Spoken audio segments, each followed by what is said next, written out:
Hello everyone. आज हम class 7th history NCERT का 6th चैप्टर करेंगे। इसमें हम देखेंगे कि जो मध्यकालीन भारत था उसमें नगर व्यापारी और शिल्पजन जो शिल्प का काम करते थे उन लोगों का जीवन कैसा था और वो क्या कुछ करते थे, क्या कुछ बनाते थे, है ना। नगर कैसे थे, वहाँ पर व्यापारी क्या करते थे, कौन कौन सा व्यापार, और जो शिल्प मतलब कि जो कला वहाँ पर विकसित हुई थी उसके बारे में हम आगे जानेंगे।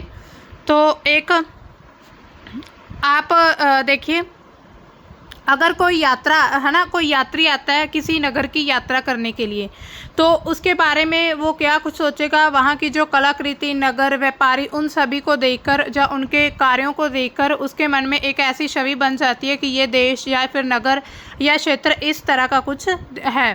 ठीक है, तो ऐसा मतलब इस बात पर निर्भर होता है कि वहाँ पर नगर किस प्रकार के थे। कोई भी यात्री आता है किसी भी जगह की जो जीवन शैली का अगर पता लगाना हो तो उन्हें ये पता होना चाहिए कि वहाँ पर जो लोग थे वो कहाँ रहते हैं, या फिर जो नगर में रहते वो नगर कैसे हैं। वह एक मंदिर नगर था या फिर एक प्रशासनिक केंद्र था, मतलब वो धार्मिक रिलेटेड ज़्यादा नगर था, या फिर एडमिनिस्ट्रेशन उसका कैसा था। और एक वाणिज्य शहर, वाणिज्य मतलब जो जहाँ पर व्यापारी लोग रहते हैं, जो कमर्शियल होते हैं।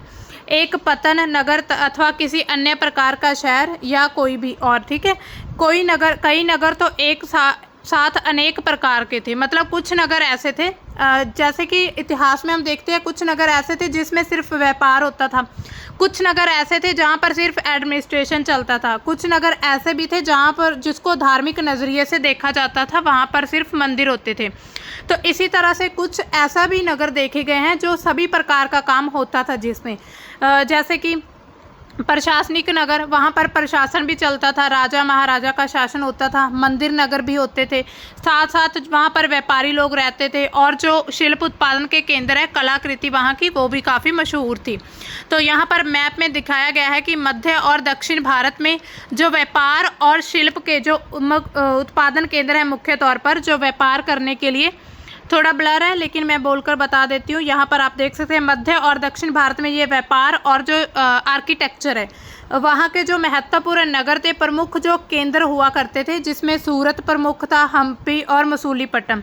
इसके अलावा छोटे छोटे और बहुत से शहर और नगर थे, जिसमें वृंदावन है, अहमदाबाद है, बीजापुर, गोलकुंडा है, और कमालपुर है, तिरुपति है। ठीक है, तो ये सभी हैं। मदुरै है तमिलनाडु में, तंजावुर है, मुर्शिदाबाद, कलकत्ता। तो ये सभी प्रमुख केंद्र हुआ करते थे व्यापार के, या फिर वहाँ के जो मतलब कि शिल्प जो आर्किटेक्चर होता था उसके प्रमुख केंद्र थे। अब देखिए प्रशासनिक केंद्र कैसे थे नगरों में।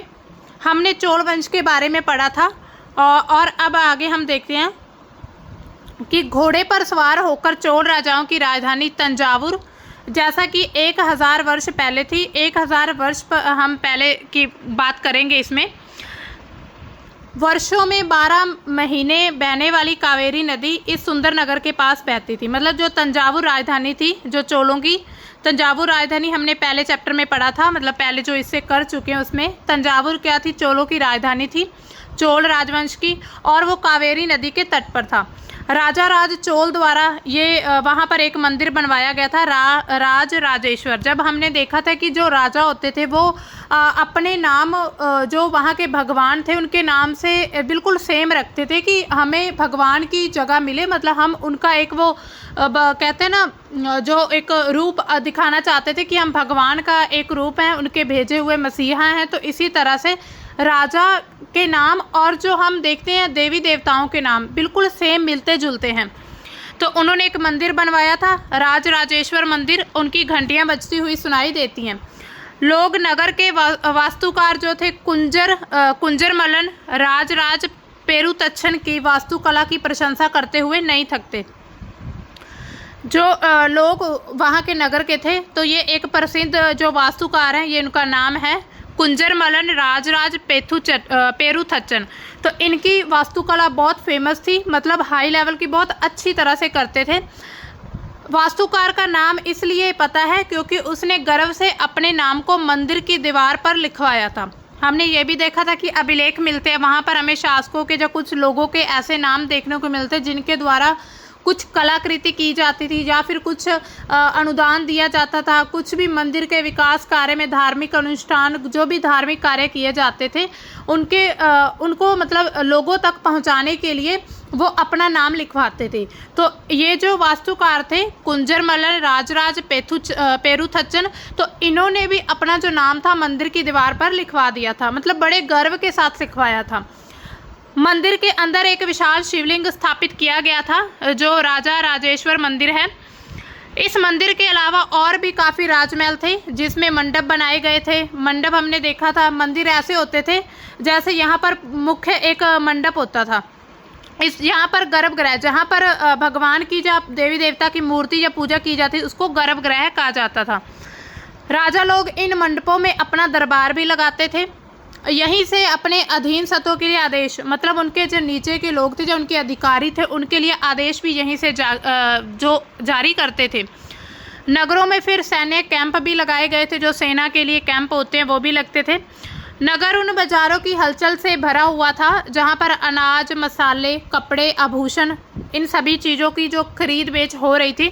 नगर के लिए जो जल की आपूर्ति है कुएं तालाब से होती थी, मतलब नगरों में जो जल का प्रबंधन था वो कुओं और तालाबों से होता था।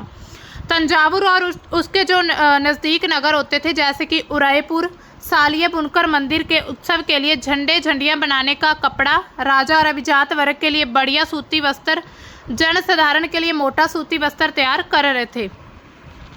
मतलब उन जो नगरों में क्या होता था, हर प्रकार का व्यवसाय चलता था, हर एक प्रकार का उद्योग होता था।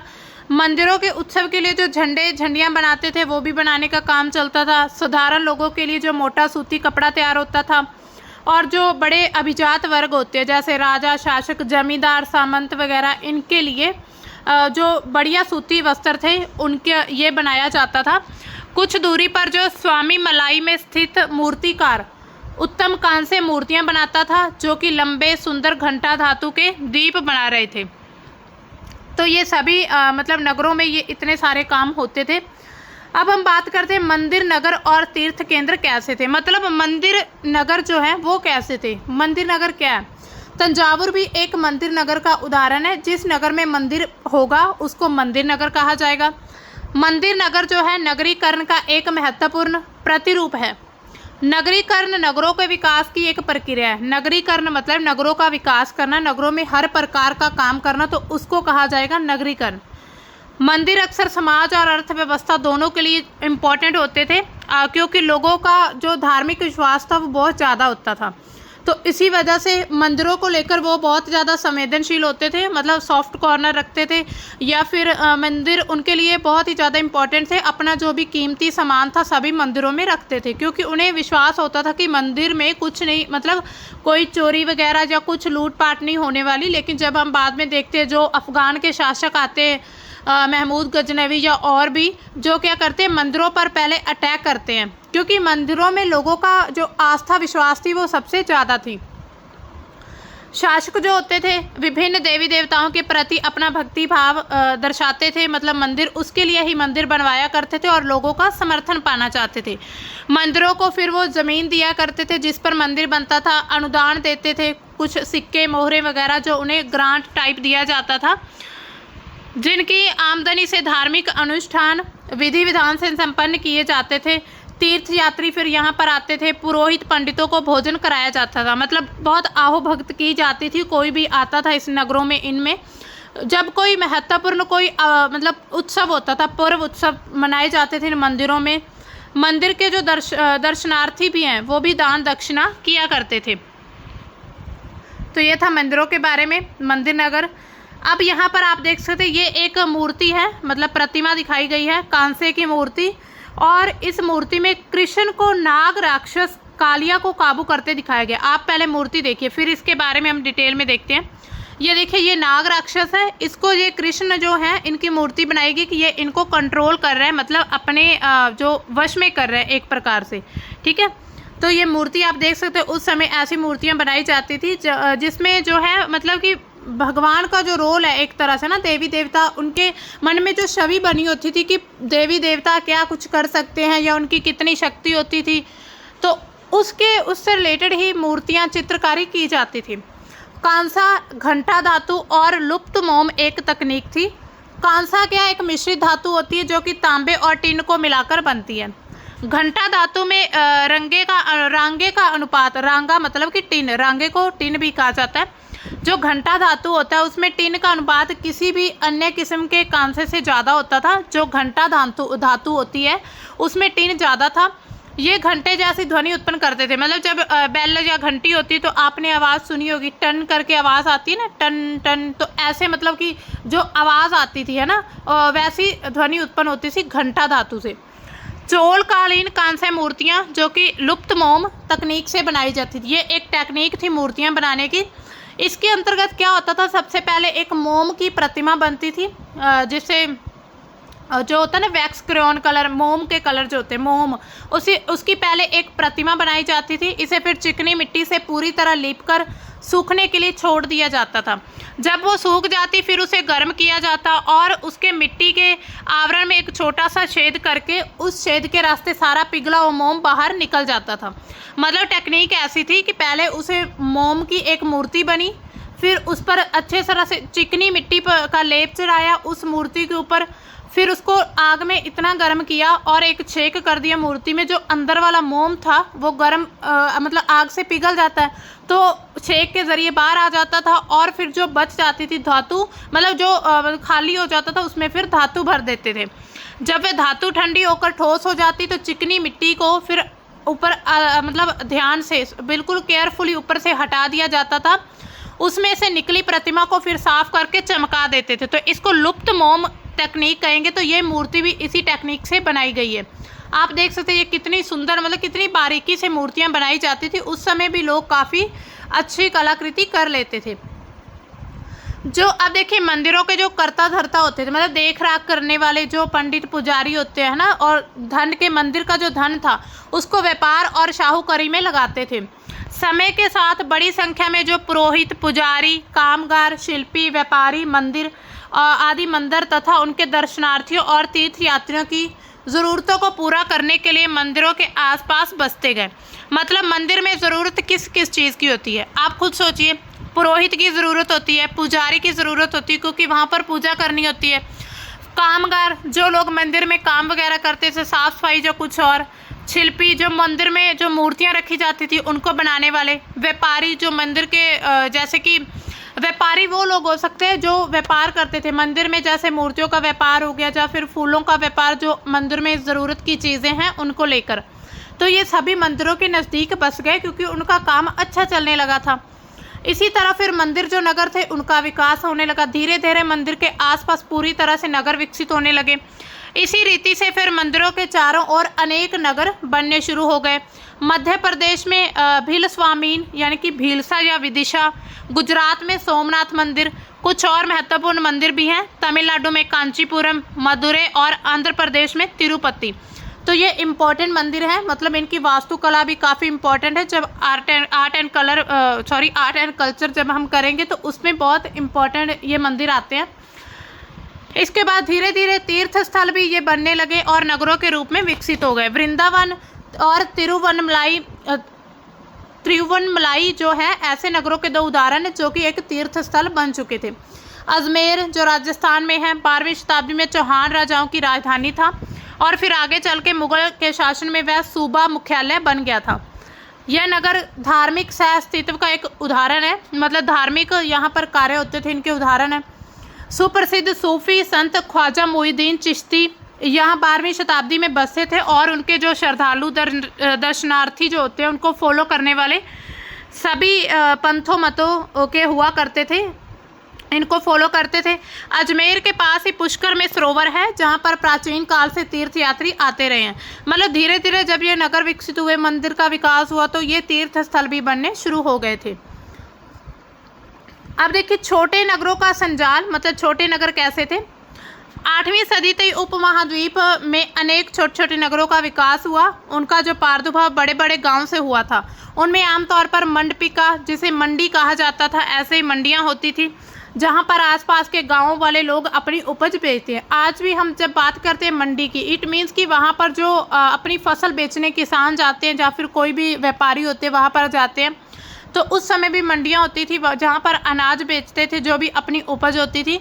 उनमें ऐसी गलियाँ थी जहाँ दुकानें और बाज़ार होते थे, जिन्हें हट बाद में हाट कहा जाने लगा था। मतलब उनमें जो दुकानें बाज़ारें होते थे उनको हाट कहते थे। इसके अलावा और भी कारीगर जैसे कि कुम्हार, तेली, शक्कर बनाने वाले, ताड़ी बनाने वाले, सुनार, लोहार, पत्थर तोड़ने वाले आदि अलग अलग बाज़ार होते थे। कुछ व्यापारी नगर में स्थायी रूप से बस जाते थे और अपना कारोबार उन्होंने बढ़ा लिया था, जबकि कुछ अन्य व्यापारी नगर नगर घूमकर अपना जो व्यापार करते थे। आसपास दूर दराज के व्यापारी इन नगरों में उपज खरीदते थे और दूरवर्ती स्थानों में उत्पाद जैसे कि घोड़े, नमक, कपूर, केसर, पान, सुपारी, काली मिर्च ऐसे मसाले बेचने के लिए आते थे। तो जैसे ही मंडियां बननी शुरू हुई तो लोगों का जो व्यापार था वो भी बहुत ज़्यादा बढ़ने लगा था। तो आप ये कल्पना कर सकते हैं कि ऐसी मंडियां होती थी, बाज़ार। ये सिर्फ मतलब प्रॉपर ऐसा नहीं कि AI से बना हुआ चित्र है, मतलब कि ये आप कल्पना कर सकते हैं कि ऐसे बाज़ार होते थे। इसको मंडी भी कह सकते हैं। आमतौर पर कोई सामंत मतलब कि जो परवर्ती काल का जमींदार होता था, इन नगरों में या इनके आसपास किलेबंदी करके एक महल बना लेता था। ऐसे सामंत व्यापारी, शिल्पकार और उनके व्यापार की वस्तुओं पर कर लगाते थे। कभी कभी इन करों के संग्रहण का अधिकार उन जो स्थानीय मंदिरों को दिया जाता था। मतलब जो कर इकट्ठा होता था वो मंदिरों के विकास के लिए दिया जाता था, जिनका निर्माण वह स्वयं उनके द्वारा या फिर धनाढ्य व्यक्ति थे, मतलब जिनके पास धन जाता था, रिच पर्सन जो होते थे, उनके द्वारा किया जाता था। ऐसे अधिकारों का उल्लेख अभिलेखों में भी किया गया है जो आज पाए जाते हैं। मतलब अभिलेख जब हम देखते हैं तो उसमें भी हम ये देखते हैं कि किन किन लोगों के द्वारा जो अनुदान या कुछ किया जाता है। अब देखिए, बाज़ारों पर जो कर लगता था वो किस किस चीज़ पर कर लगता है। पहले आप चित्र देखिए, ये लकड़ी पर नक्काशी कर रहा है ये कारीगर, तो ऐसे कारीगर भी होते थे उस समय पर। तो बाज़ारों पर कर किस किस प्रकार से लगता था, ये राजस्थान से प्राप्त एक अभिलेख में बताया गया है, जिसमें कहा है कि मंदिर प्राधिकारियों के द्वारा वस्तुओं के रूप में कर वसूला जाता था। शक्कर, गुड़, रंग, धागा, रुई, नारियल, नमक, सुपारी, मक्खन, तिल के जो तेल होता है और कपड़े पर कर लगाए जाते थे। इसके अलावा व्यापारियों पर भी कर लगता था जो कि धातु की चीज़ें बेचते थे। आसवकों, तेल, पशु चारे, अनाज के बोरों पर भी कर लगता था। इसमें जो कुछ कर है वस्तु रूप में और कुछ नकद के रूप में वसूले जाते थे। मतलब कुछ वस्तुएं ली जाती थी कर के रूप में, लेकिन कुछ पैसा लिया जाता था। अब देखिए, बड़े और छोटे जो व्यापारी थे वो क्या करते थे। व्यापारी कई प्रकार के होते थे, उसमें बंजारे भी शामिल थे। कई व्यापारी जो विशेष रूप से घोड़े के व्यापार करते अपने एक संघ बना लेते थे, अपना एक ग्रुप बनाते थे जिसका एक मुखिया होता था और वह मुखिया उसकी ओर से घोड़े खरीदने के इच्छुक योद्धा से बातचीत करता था। मतलब एक मुखिया होता था घोड़ों के ग्रुप का, जिनके पास घोड़े होते थे, कि जिन्हें घोड़े बेचने मतलब जो लोग खरीदना चाहते थे तो मुखिया उनसे बातचीत करता था। क्योंकि व्यापारियों को अनेक राज्यों और जंगलों से होकर गुजरना पड़ता था, इसलिए वे काफिले बनाकर यात्रा करते थे ताकि उनको मतलब कोई उनको लूट ना ले या फिर उन पर कोई अटैक ना कर दे। तो इसी तरह से वो काफिला बनाकर चलते थे। दक्षिण भारत में 8वीं शताब्दी और परवर्ती काल में अनेक ऐसे संघ बनाए गए थे। उनमें सबसे प्रसिद्ध था मणिग्रामम और नानादेशी। ये ग्रुप थे दो, मणिग्रामम और नानादेशी। ये व्यापार संघ प्रायद्वीपीय के भीतर और दक्षिण पूर्व एशिया और चीन के साथ भी दूर दूर तक व्यापार करते थे। इसके अलावा चेटियार, मारवाड़ी, ओसवाल ऐसे समुदाय भी होते थे जो कि आगे चलकर देश के प्रधान व्यापारी समूह बन चुके थे। गुजराती व्यापारियों में हिंदू बनिया, मुस्लिम बोहरा दोनों समुदाय शामिल होते थे। दूर दूर तक लाल सागर की जो बंदरगाह थी और फारस की खाड़ी, पूर्वी अफ्रीका, दक्षिण पूर्व एशिया और चीन से व्यापार करते थे। तो आप ये देख सकते हैं कि जो हमारा यूरोप से व्यापार है वो आज से नहीं, काफ़ी पुराना, मतलब कि प्राचीन काल से ही हमें कुछ ऐसे एविडेंस मिलते हैं जहाँ पर हमने देखा था कि यूरोप से या कहीं और जो यूरोपियन कंट्रीज़ हैं या बाकी एशियन कंट्रीज़ हैं उनमें से जो व्यापार किया जाता था वहाँ पर से वस्तुएं मतलब आयात होती थी और भारत से निर्यात किया जाता था। वे इन पत्तनों में कपड़े और मसाले बेचते थे। बदले में फिर अफ्रीका से सोना, हाथी दांत, दक्षिण पूर्व एशिया और चीन से मसाले, टिन, मिट्टी के नीले बर्तन और चांदी लेकर आते थे। तो आप खुद सोचिए, मसाले पहले जो भारत में जब हम पढ़ते हैं ना कि मसालों का व्यापार, तो उससे पहले हम भी कई और देशों से मसाले लेकर आते थे। लेकिन धीरे धीरे भारत में मसालों का जो उत्पादन शुरू हो गया, तो इसी वजह से फिर भारत मसालों का एक बहुत बड़ा केंद्र बन चुका था। फिर उसके बाद यूरोपीय आए जो भारत से मसालों का व्यापार करने लगे। अब देखिए, जो पश्चिम तट था भारत का, उसके नगरों में अरबी लोग, फारसी, चीनी, यहूदी और सीरियाई लोग जो बस गए थे। लाल सागर के बंदरगाह में जो बेचे जाने वाले भारतीय मसाले, कपड़े इतालवी व्यापारियों द्वारा खरीदे जाते थे। मतलब इटली के व्यापारी, इतालवी मीन्स कि इटली के व्यापारी खरीदते थे कपड़े वगैरह, वहाँ से उन्हें फिर आगे यूरोपीय बाज़ार में बेचते थे। उनसे व्यापार में उन्हें बहुत लाभ होता था, क्योंकि फिर वो पहले यहाँ से खरीदते तो फिर आगे थोड़ा रेट बढ़ाकर बेच देते थे। उष्णकटिबंधीय जलवायु में उगाए जाने वाले मसाले जैसे कि काली मिर्च, दालचीनी, जायफल, सौंठ यूरोपियन के बहुत महत्वपूर्ण अंग बन चुके थे। मतलब उनके भोजन का बहुत बड़ा स्रोत थे ये चीज़ें ही यूरोपीय व्यापारियों को भारत तक खींच लाई थी। समय के साथ व्यापार और नगरों का स्वरूप बदलता गया। मतलब समय के साथ जो व्यापार और नगर धीरे धीरे बदलते गए। यहाँ पर काबुल का उदाहरण दिया हुआ है। काबुल कैसा था, मतलब काबुल में क्या कुछ था। काबुल जो पहाड़ी एरिया था और विषम भूदृश्य के साथ 16वीं शताब्दी से राजनीतिक वाणिज्य दृष्टि से महत्वपूर्ण बन गया था। काबुल और कंधार सुप्रसिद्ध रेशम मार्ग से जुड़ते गए। साथ ही घोड़ों का व्यापार भी मुख्य रूप से इसी मार्ग से होता था, काबुल के रास्ते से। 17वीं शताब्दी में हीरो की एक सौदागर जॉन बैप्टिस्टे टैवर्नियर ने एक अंदाज़ा लगाया कि काबुल में घोड़े का व्यापार प्रतिवर्ष 30,000 रुपयों का होता है, जो उन दिनों में एक बहुत बड़ी रकम थी। तो आप सोचिए उस समय पर, मतलब आपने भी कभी घर में से बड़े बुजुर्गों या अपने माता पिता से सुना होगा कि 1 रुपये में तो वो पूरा बाजार ही खरीद लाते थे। तो उस समय पर आप सोचिए 30,000 रुपये कितने होते थे। तो ये एक जो मतलब व्यापारी थे, सौदागर थे, जो सौदे करने वाले होते हैं, तो उन्होंने अनुमान लगाया था कि काबुल में इतना व्यापार होता था घोड़ों का। काबुल से मेवे, खजूर, गलीचे, रेशमी कपड़े, ताज़े फल ऊँटों पर लाद कर लाए जाते थे और उपमहाद्वीप में बेचे जाते थे। इसके अलावा गुलाम भी बिक्री के लिए लाए जाते थे। मतलब गुलाम जो लोग पैसे के लिए काम करते थे वो भी लाए जाते थे। अब देखिए नगरों में शिल्प कैसे थे।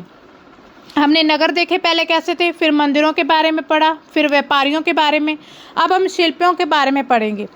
बीदर के शिल्पकार तांबे और चांदी में जड़ाई के काम के लिए बहुत प्रसिद्ध थे। इस शिल्प का नाम ही बीदरी पड़ गया। पांचाल अर्थात विश्वकर्मा समुदाय, जिसे सुनार, कसेरे, लोहार, राजमिस्त्री और बढ़ई, तो इनको पांचाल कहा जाता है। ये 5, इसमें 5 तरह के जो समुदाय थे, सुनार थे, कसेरे, लोहार, राजमिस्त्री और बढ़ई थे। मंदिरों के निर्माण के लिए जरूरी थे ये सभी। इसके अलावा राजमहल, बड़े बड़े भवन, तालाब, जलाशयों के निर्माण में अपनी महत्वपूर्ण भूमिका अदा करते थे।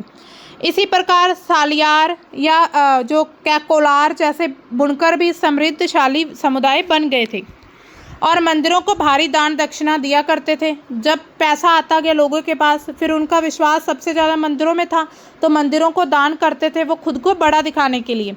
वस्त्र निर्माण से संबंधित कुछ और कार्य किए गए। कपास को साफ करना, है ना, कॉटन, उसको काटना, फिर उसको रंगाई करना, ऐसा एक बहुत बड़ा ये कारोबार बन चुका था। यहाँ पर आप देख सकते हैं, ये है पीतल की मोमबत्ती दान पर ये काला आवरण चढ़ाया गया। आप देख सकते हैं, ये देखिए ऐसा मोमबत्ती दान ऐसे होते थे उस समय पर। यहाँ पर आप चित्र देखिए, ये एक शॉल का बॉर्डर दिया हुआ है। मतलब ऐसे उस समय पर कपड़े का जो डिज़ाइनिंग वगैरह ऐसे की जाती थी, शॉल के ऊपर ये डिज़ाइन किया गया। अब देखिए शहरों का भाग्य कैसे बदलना शुरू हुआ। नगरों का जो लंबे समय में अहमदाबाद, जो गुजरात का अहमदाबाद क्षेत्र है, जैसे कुछ बड़े नगर व्यापारी केंद्र बन चुके थे। तंजावुर जैसे कुछ अन्य नगर पहले की अपेक्षा विस्तार और महत्व की दृष्टि से सिकुड़ गए। मतलब जो तंजावुर क्षेत्र था वो विकसित नहीं हो पाया, लेकिन जो अहमदाबाद गुजरात का एरिया था वो विकसित हो चुका था। इसी समय पश्चिम बंगाल में भागीरथी नदी के तट पर मुर्शिदाबाद, जो रेशमी वस्त्रों के लिए जाना जाता था, वो एक बहुत बड़ा केंद्र बनकर उभरा था। 1704 में बंगाल की राजधानी बन गया था, लेकिन इसी शताब्दी के दौरान उसका जो सितारा था वो डूब गया था, क्योंकि वहाँ के जो बुनकर थे इंग्लैंड की मिलों से बनकर आए सस्ते कपड़े के साथ प्रतियोगियों में टिक ना सके। मतलब जब भारत में अंग्रेज आ जाते हैं 1704 में, जो बंगाल राजधानी बन जाता है, तो उसी समय मतलब बंगाल की राजधानी मुर्शिदाबाद बनता है। तो उसी समय क्या होता है कि जो वहाँ पर जो कारीगर थे, वहाँ के जो कपड़ा वगैरह बुनते थे, तो उनको नुकसान होना शुरू हो गया, क्योंकि जो अंग्रेज़ थे भारत से कच्चा माल निर्यात करते थे और जो तैयार माल भारत में लेकर आते थे और कम कीमतों पर बेचते थे, क्योंकि उन्हें पहले ही इतना फ़ायदा हो रहा था। अब देखिए, इसमें हम कुछ नगरों के या किसी एरिया के बारे में देख लेते हैं जो इम्पोर्टेंट है। हम्पी इम्पोर्टेंट है, मसूलीपट्टनम और सूरत, इनको हम थोड़ा देख लेते हैं। हम्पी की जो वास्तुकला थी वो कैसी थी?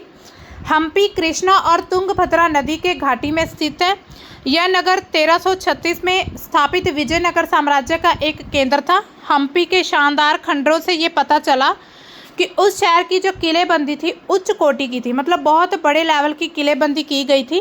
किलों की दीवारों में निर्माण में कहीं भी गारे चूने जैसे किसी भी मसाले का प्रयोग नहीं किया गया और शिलाखंडों को आपस में फंसाकर गूंदा गया था। आप ये देख सकते हैं, ये देखिए, ये है हम्पी का चित्र। ये बुर्ज होम की एक दीवार टूटी है, लेकिन ये आप देख सकते हैं इसमें कहीं भी गारा नहीं है, तो इनको आपस में जोड़कर ही बनाया गया था। मतलब बहुत बड़े लेवल की जो किलेबंदी की गई थी इनकी, मतलब बहुत अच्छी थी। एक किलाबंद नगर कौन सा है? ये पुर्तगाली यात्री जब भारत में आते हैं, डोमिंगो पेज, उन्होंने लिखा है, ये हम्पी नगर का वर्णन करते हैं कि गोवा से आने वाले लोग जिस प्रवेश द्वार से गुजरते हैं उसी द्वार के अंदर राजा का एक सुदृढ़ प्राचीरबद्ध नगर बसा हुआ है, जो कि दीवारों और बुर्जों से सुरक्षित है। ये दीवारें अन्य नगरों की दीवारें जैसी नहीं हैं, बल्कि मजबूत राजगिरी जैसा एक ऐसा नमूना है जो कि बाकी भागों में देखने को बहुत कम मिलता है। उसके भीतरी उसी रीति से बनाए गए भवनों की अत्यंत सुंदर कतारें भी हैं, जिसकी छतें सपाट चपटी हैं। तो ये उन्होंने वर्णन किया यात्री। तो हमें जो भी किलेबंदी या किसी भी चीज़ के बारे में पता चलता है, हमारे इतिहास के बारे में, तो हमें या तो अभिलेखों से पता चलता है, पांडुलिपियों से पता चलता है, या फिर जो अवशेष मिलते हैं। और उसके अलावा अगर हमें आम जनता की बात करें तो आम नागरिक थे, जो साधारण जनता थी, उनके बारे में हमें सिर्फ यात्रियों से पता चलता है, क्योंकि जो राजा महाराजा होते थे वो सिर्फ अपने बारे में लिखवाते थे। उनको नहीं था, मतलब उन्होंने आम जनता के बारे में कुछ नहीं लिखवाया, वो सिर्फ अपनी जीवनी लिखवाते थे कि हमने क्या कार्य किए, क्या कुछ नहीं किया, है ना, अच्छे काम कौन से किए, कौन सा मंदिर बनवाया, कहाँ पर बनवाया। तो इसमें आम जनता का, जो आम लोगों का जीवन था, उसके बारे में हमें जो यात्री आते थे भारत में अलग अलग क्षेत्र से, तो उसमें हमें पता चलता है कि आम लोगों का जीवन कैसा था। हम्पी की जो वास्तुकला थी वो बहुत विशिष्ट प्रकार की थी। वहाँ के जो शाही भवन है, वहाँ पर मेहराब और गुंबद हुआ करते थे। वहाँ स्तंभों वाले कई विशाल कक्ष भी थे। कक्ष मतलब एक कमरे की तरह, जिनमें मूर्तियाँ रखने के लिए आले बने हुए थे। वहाँ पर बाग बगीचे भी थे। कमल टोडे की आकृति और मूर्ति कला के नमूने थे। 15वीं-16वीं शताब्दी में ये अपनी समृद्ध काल में हम्पी कई वाणिज्य संस्कृति गतिविधियों का केंद्र बनता रहा। उन दिनों में ही हम्पी के बाज़ारों में मुस्लिम सौदेगर, चेटियों, पुर्तगाली जैसे यूरोपीय व्यापारियों का आगमन होना शुरू हुआ। मंदिर सांस्कृतिक गतिविधियों का केंद्र होते थे। वहाँ पर जो संस्कृति को लेकर जो भी कार्य किए जाते थे, उनका एक बहुत बड़ा केंद्र थे। देवदासियाँ, विरूपाक्ष, शिव मंदिर के अनेक स्तंभ वाले विशाल कक्षों में देव प्रतिमा राजा तथा प्रजाजनों के लिए समक्ष नृत्य किया करती थी। जो देवदासियाँ थी वो नृत्य करती थी। महानवमी, जो कि महानवमी जो महत्वपूर्ण पर्व था, जो कि आज दक्षिण भारत में नवरात्रि पर्व कहलाता है, तो उसे पहले महानवमी कहा जाता था। उन दिनों में एक महत्वपूर्ण त्यौहार मनाया जाता था। तो आप यहाँ पर चित्र देख सकते हैं। नगर व्यापारी मतलब ये दिया हुआ है। हम्पी के जो विट्ठल मंदिर है, विट्ठल मंदिर का जो पत्थर का रथ है, आप देख सकते हैं। ये देखिए पूरा पत्थर से बना हुआ है रथ की तरह। यहाँ पर 2 पहिए, ऊपर ये मंदिर है। तो ये ऐसी वास्तुकला, चित्रकला होती थी उस समय। जो पुरातत्वविद है उसने महानवमी मंच को खोज निकाला जहां पर राजा अपने अतिथियों का स्वागत करते थे और जो उनके अधिकारी होते थे, जहाँ अधीनस्थ व्यक्ति थे, उनसे नजराने भी लिया करते थे। वहीं पर विराजमान होकर राजा नृत्य, संगीत और मल्ल युद्ध के कार्यक्रम भी देखा करते थे। तो ऐसा एक अलग से मंच होता था जहाँ पर राजा बैठकर सारे कार्य देखता था। 1565 में दक्कनी सुल्तान, जिसमें गोलकुंडा, बीजापुर, अहमदनगर, बरार और बीदर के शासक, उनके हाथों विजयनगर की हार हो गई और उसके बाद हम्पी का विनाश हो गया था। अब देखिए सूरत पश्चिम का जो प्रवेश द्वार था, सूरत के बारे में। सूरत मुगल काल में कैम्बे मतलब आज जो खंबात है वहाँ पर कुछ समय के बाद अहमदाबाद के साथ साथ गुजरात में पश्चिम में व्यापार का ये वाणिज्य केंद्र बन गया था। सूरत ओरमुज की खाड़ी से होकर पश्चिम एशिया के साथ व्यापार करने के लिए एक बहुत मुख्य द्वार था। सूरत को मक्का का प्रस्थान भी कहा जाता था क्योंकि बहुत से यात्री यहाँ से जहाज लेकर रवाना हुआ करते थे। वाणिज्य केंद्र क्या थे? एक ऐसा स्थान जहाँ पर विभिन्न उत्पादन केंद्रों से आने वाला माल खरीदा और बेचा जाता था, तो उसे वाणिज्य केंद्र कहते थे। तो जो सूरत है उसको मक्का का द्वार भी कहते थे क्योंकि जो हज यात्री होते थे वही यहीं से जाते थे। सूरत एक सर्वदेशीय नगर था जहाँ पर सभी जातियाँ धर्मों के लोग रहते थे। 17वीं शताब्दी में वहाँ पर पुर्तगाली, डच और अंग्रेजों ने अपने कारखाने, माल गोदाम, जो अपनी कोठियाँ स्थापित कर ली थी। अंग्रेज इतिहासकार जो ओविंगटन है उन्होंने लिखा है कि सूरत बंदरगाह का वर्णन किया है। किसी भी एक वक्त पर भिन्न भिन्न देशों के औसतन 100 जहाज इस बंदरगाह पर आते थे, तो उन्होंने अपनी जो बुक है उसमें वर्णन किया है। सूरत में ऐसी दुकानें भी होती थी जो कि सूती कपड़ा थोक फुटकर कीमतों पर बेचती थी। सूरत में जो वस्त्र थे सुनहरे गोटा किनारियाँ यानी कि जरी के प्रसिद्ध थे। उनके लिए पश्चिम एशिया, अफ्रीका और यूरोप में बाज़ार बहुत अवेलेबल थे, वहाँ पर इनको बेचा जाता था। राज्य के ने विश्व के सभी भागों से नगर में आने वाले लोगों की आवश्यकताओं को पूरा करने के लिए विश्राम गृह भी बना रखे थे, मतलब उनके लिए रेस्ट हाउस भी बने हुए थे। वहाँ पर भव्य भवन और असंख्य मनोरंजक स्थल थे। सूरत में काठियावाड़ी, सेठ, महाजन, उनकी बड़ी बड़ी कंपनियाँ थीं। सूरत से जारी की गई हुंडियों को दूर दूर तक मिस्र में काहिरा, इराक में बसरा और बेल्जियम में एंटवर्प के बाज़ारों में मान्यता प्राप्त थी। तो यहाँ पर जो सूरत में सामान तैयार किया जाता था वो बहुत अलग अलग जगहों पर अलग अलग देशों में ले जाया जाता था।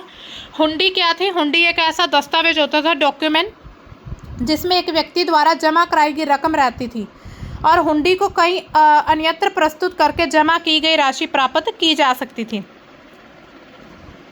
किंतु समय के साथ क्या हुआ, सूरत का पतन होना शुरू हो गया था क्योंकि मुगल साम्राज्य का पतन हुआ और उसके साथ बाजार जो है वो उनकी उत्पादकता कम होती गई और फिर धीरे धीरे जब अंग्रेज भारत में आए तो पूरी तरह से उन्होंने अपने अंडर में कर लिया था भारत को।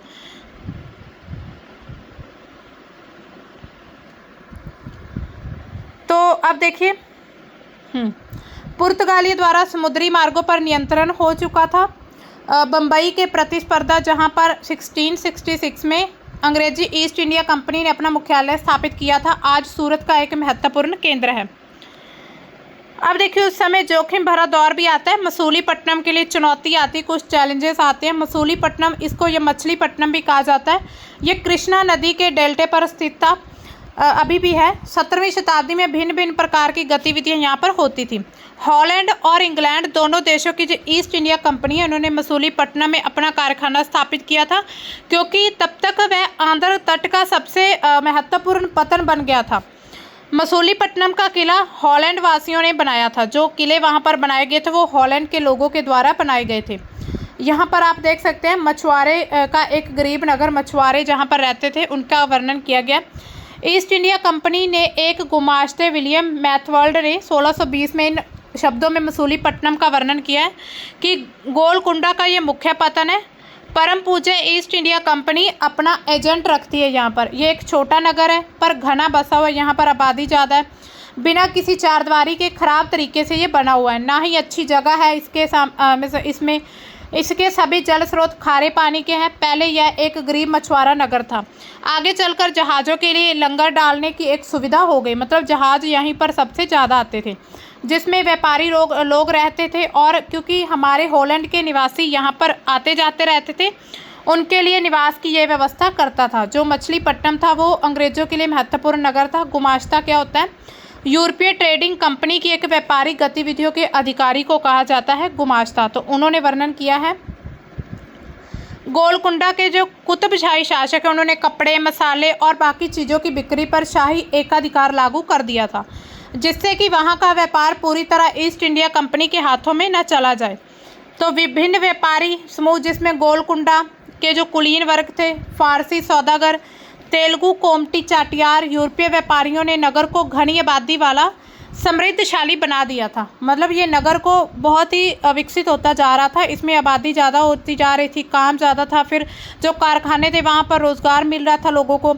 जब मुगलों ने गोलकुंडा तक अपनी शक्ति बढ़ा ली, तो उनके जो प्रतिनिधि सूबेदार मीर जुमला ने, जो कि स्वयं एक सौदेगर था, हॉलैंड वासियों और अंग्रेज़ों को आपस में लड़ाना शुरू कर दिया। मुगल बादशाह औरंगजेब ने गोलकुंडा को मुगल साम्राज्य में मिला लिया था। तो इसी तरह अलग अलग साम्राज्य पर जो भी ये क्षेत्र होते थे, उनको कभी ये मिला लेते तो कभी वो मिला लेते। अब देखिए, यूरोपीय कंपनियों के सामने और भी विकल्प ढूंढने की एक समस्या आ रही थी। कंपनी अपनी नई नीतियां बना रही थी। केवल इतना ही उनके लिए पर्याप्त नहीं था कि पतन भीतरी प्रदेश के उत्पादन केंद्रों से संबंध बनाए रखे, बल्कि इस बात की भी ज़रूरत उनको महसूस हुई कि कंपनी के नए केंद्र एक साथ राजनीतिक, प्रशासनिक और वाणिज्य भूमिकाएं भी निभाएं। मतलब राजनीतिक तौर पर भी हम राज करें, हम प्रशासन भी संभालें और हम पूरे व्यापार पर भी एकाधिकार कर लें। जब कंपनी के व्यापारी बम्बई, कलकत्ता और मद्रास चले गए, तब मछलीपट्टनम या मसूलीपट्टनम अपने व्यापार और समृद्धि दोनों ही खो बैठा था, क्योंकि यहाँ पर अब कोई व्यापार नहीं हो रहा था। 18वीं शताब्दी के दौरान उसका पतन होना शुरू हो गया और वह एक छोटे से जीर्ण नगर से अधिक कुछ नहीं है। मतलब आज अगर देखा जाए तो वह एक छोटा सा नगर है मछलीपट्टनम, लेकिन किसी समय पर यह बहुत बड़ा नगर हुआ करता था। तो अभी आप देखिए नए नगर और व्यापारी कैसे थे।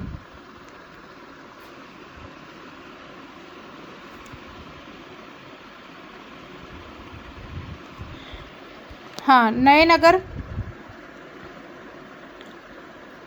16वीं 17वीं शताब्दी में यूरोप के जो देश थे, व्यापारिक उद्देश्यों से मसाले, कपड़े की तलाश में लगे हुए थे। यूरोप और पश्चिम एशिया दोनों जगह लोकप्रिय होते गए। अंग्रेज, हॉलैंडवासी, फ्रांसीसियों ने पूर्व में अपनी वाणिज्य गतिविधियां विस्तार करने लगे और फिर ईस्ट इंडिया कंपनियां बनाई उन्होंने। शुरुआत में मल्ला अब्दुल गफूर और वीरजी गोवोरा जैसे कुछ बड़े भारतीय व्यापारियों के पास बड़ी संख्या में जहाज थे, उनका मुकाबला किया, किंतु यूरोपीय कंपनियों ने समुद्री व्यापार पर अपना नियंत्रण स्थापित करने के लिए अपनी नौसेना का उपयोग किया। तो इसी वजह से वो फिर भारत के जो स्थानीय शासक थे उनको हरा देते हैं और अपना कंट्रोल कर लेते हैं। अंग्रेज उपमहाद्वीप में सबसे ज़्यादा सफल हुए थे क्योंकि वो राजनीतिक शक्ति के रूप में उभर कर सामने आए थे। वस्त्र जो होते थे, जिन जैसी वस्तुओं की मांग तेजी से आ जाने से अधिक लोगों ने कताई, बुनाई, धुलाई, रंगाई का काम शुरू कर लिया। इससे इन शिल्पों का बहुत विस्तार हुआ। भारतीय वस्त्रों के रंग, रूप, डिज़ाइन अधिक परिष्कृत होते गए, मतलब फेमस होते गए। इसी समय पर शिल्पकारों की स्वतंत्रता भी घटने लगी। शिल्पी जन पेशगी की प्रणाली पर काम करने लगे, जिसका अर्थ है कि उन्होंने जिन यूरोपीय एजेंटों से पहले पेशगी ले ली थी, उन्हीं के लिए उन्हें कपड़ा बुनना होता था। अब बुनकरों को अपना कपड़ा या बुनाई के नमूने बेचने की आज़ादी नहीं थी। उन्हें या तो कंपनी के एजेंटों के द्वारा जो डिज़ाइन बनाया जाता था, ठीक है, डिज़ाइन के कपड़े उन्हीं की मांग अनुसार ही बनाने पड़ते थे, मतलब अपने अकॉर्डिंग वो कपड़ा नहीं बना सकते थे।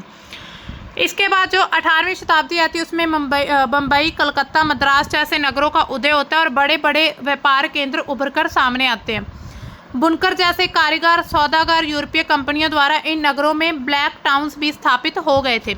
ब्लैक यानी कि देसी व्यापारी और शिल्पकारों को इन ब्लैक टाउन्स में सीमित कर दिया गया और गोरे शासकों को मद्रास के फोर्ट सेंट जॉर्ज और कलकत्ता में फोर्ट सेंट विलियम की कोठियों में रहने के लिए जगह दी गई।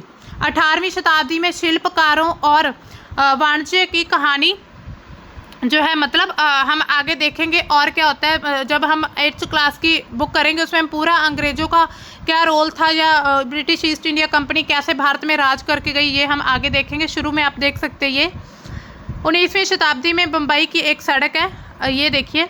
इसमें ब्लैक टाउन स्थापित किए गए थे। जो भारत के जो देसी लोग थे, शिल्पकार थे, काले लोग, उनको वहाँ पर रखा जाता था। अब देखिए वास्को डी गामा और क्रिस्टोफर जो कोलंबस था, उनका क्या रोल था। 15वीं शताब्दी में यूरोपीय नाविकों द्वारा समुद्री मार्ग खोजने की जो काम था वो शुरू हो गया था, क्योंकि जिस रास्ते से जो यूरोपीय लोग व्यापार मतलब करते थे, उस रास्ते पर अरबों का एकाधिकार हो चुका था। कुस्टनटूनिया पर उन्होंने कब्जा कर लिया था। तो ऐसे में जो यूरोपियों का रास्ता था व्यापार करने का भारत से, तो वो बंद हो चुका था और फिर उन्होंने अपने नए रास्ते खोजे, जिसमें वास्को डी गामा भारत का जो रास्ता खोजने वाला पहला व्यक्ति है। उनमें से अनेक नाविक भारतीय उपमहाद्वीप तक पहुंचने लगे और पहुंचने की जो मार्ग था वो खोजने लगे और मसाले प्राप्त करने की इच्छा से प्रेरित थे। पुर्तगाली नाविक जो वास्को डी गामा अटलांटिक महासागर के साथ यात्रा करता हुआ केप ऑफ गुड होप तक पहुंचा और हिंद महासागर को पार करके भारत पहुंचा। उसे अपनी पहली यात्रा पूरा करने में 1 वर्ष से भी ज़्यादा समय लगा। 1498 में वो कालीकट बंदरगाह पर पहुंचता है और अगले साल वो पुर्तगाल की राजधानी लिस्बन लौट जाता है। इस समुद्री यात्रा के दौरान उसके 4 में से 2 जहाज नष्ट हो जाते हैं और 170 यात्रियों में से केवल 54 ही जीवित बचते हैं। इन खतरों के बावजूद वो जो मार्ग खोले या खोजे गए वो लाभकारी थे उनके लिए। और उसके बाद फिर अंग्रेज, हॉलैंड वासी और फ्रांसीसी नाविकों ने भी उनका जो अनुकरण करना शुरू कर दिया, मतलब उनको फॉलो करने लगे। भारत पहुंचने के लिए समुद्री मार्ग की खोज एक मतलब परिणाम निकला उनके लिए, जिसकी किसी को उम्मीद नहीं थी, क्योंकि इससे पहले भी एक जो आता है, मतलब एक और आता है पुर्तगाली, अभी उसका नाम याद नहीं आ रहा, वो एक आता है जो कि सिर्फ केप ऑफ गुड होप तक, ये देखिए दक्षिण अफ्रीका, यहाँ पर पहुँचता है और उसके आगे उसे सिर्फ समंदर दिखता है। भारत तो यहाँ पर रह गया, तो भारत नहीं दिखता तो फिर यहीं से वापस लौट जाते। तो ये एक बहुत ही महत्वपूर्ण खोज थी। उसका सोचना था कि क्योंकि पृथ्वी गोल है इसलिए वह पश्चिम की ओर से भी भारत पहुंच सकता है। तो 1492 में वेस्ट इंडीज़ के तट पर पहुंचता है और इसी कारण इसे फिर उसके पीछे फिर स्पेन, पुर्तगाल के जो नाविक विजेता वहाँ आ जाते हैं। उन्होंने मध्य और दक्षिण अमेरिका के बड़े बड़े भागों को अपने कब्जे में कर लिया था। अक्सर उन प्रदेशों की पहले वाली जो बस्तियाँ थी उनको नष्ट कर दिया गया था। तो आप यहाँ पर देख सकते हैं, ये कुछ ऐसा चित्र बनाया गया है। हालांकि पक्का नहीं पता कि ऐसा दिखता है या कैसा, लेकिन ऐसा चित्र बनाया गया वास्को डी गामा का।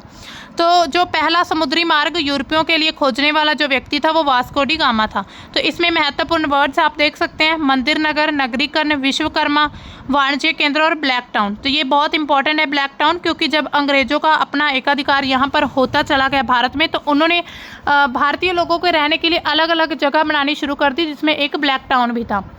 और ख़ुद आप बहुत बड़े किलों में रहा करते थे। तो यहाँ पर आप देख सकते हैं, हाँ, ये खालिस्तान आप पूरे, मतलब जो खालिस्तान है, रिक्त स्थान है, इनको पूरा करके आप देख सकते हैं। अगर आपको अच्छे से समझ आ गया तो यहाँ पर ट्रू फॉल्स है, ये भी करके देख लीजिएगा। तो मिलते हैं हम अपने नेक्स्ट चैप्टर के साथ, तब तक के लिए बाय, थैंक्स फॉर वॉचिंग।